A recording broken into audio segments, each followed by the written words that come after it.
money flows have now started to turn negative. So we're not negative yet. The money flows overall are positive, but they're becoming negatively trending. So we're seeing money coming out of the markets. That's corresponding to the sell-off in the markets that we've got going on right now. What is happening here? This suggests that we're likely going to be in a corrective phase here for at least a bit. Here's what you need to know before the bell. So yesterday morning, we talked about the fact that the market was, had a correction on Friday.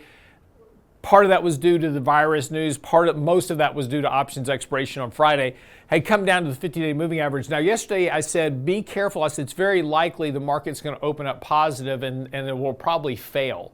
And that's exactly what happened. The markets did open up. We tried to challenge the 20-day moving average and almost immediately failed, went negative, and then clawed its way back towards the 50-day moving average during the day. In fact, hung out there at the 50-day moving average pretty much all afternoon until the last 15 minutes. Now, this is important because on Friday and yesterday, we saw all the selling occur really in the markets in the last 15 to 30 minutes of the market. That's institutions at work. Institutions tend to transact right at the end of the day.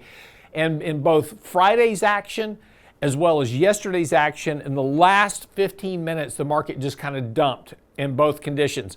So again, we're seeing this downward pressure in the markets. We talked about yesterday that we triggered this MACD sell signal.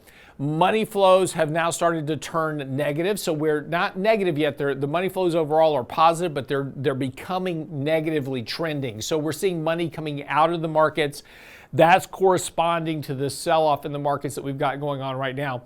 What is happening here? This suggests that we're likely going to be in a corrective phase here for at least a bit. Maybe the next week, maybe next 2 weeks.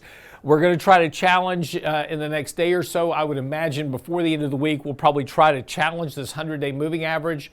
Now, again, there's a couple of data points that are coming out this week that could give the markets room to rally. We've got on Thursday, we've got Nvidia reporting earnings. And then on Friday, we've got the PCE report. Now, if Nvidia reports, really stellar earnings and really great outlook and kind of resolve some of this concern over AI expenditures that happened with Microsoft yesterday and Friday, then we could probably see this market try to rally here a bit. If PCE comes in cooler than expected, saying that the Fed has got room to potentially cut rates, that's going to cause the markets to rally. So there are some catalysts to provide for a rally towards the end of the week. If that occurs, and we will get a little bounce in the markets, no doubt about that, either tomorrow or the next day, we'll get a little bounce here. We've had 2 strong days of selling. We get a little bit of a bounce. Use that bounce to reduce some risk, rebalance your portfolio, raise a little bit of cash as needed to help you be comfortable. But we are starting to see that kind of negative pressure, negative sentiment in the markets, and that's going to probably last here again for a couple of weeks. 2-3 weeks as we kind of work through this process, get markets back to more oversold conditions. We're getting there, but it's going to take a little bit of time to work through this. And as we talked about before, the market's really just been stuck in this very broad consolidation range now for about 3 months. I mean, it's been kind of frustrating. Markets really haven't gone anywhere. We see pockets of selling and then it kind of rotates through the markets. It's, technology one week and then it's discretionary another week and then it's staples the week after. So markets have just been kind of really gyrating through this rotation in the markets. Oversold positions, getting overbought, getting back to oversold. But markets really not doing much here as of late. And again, that's just part of this corrective consolidated process we're in.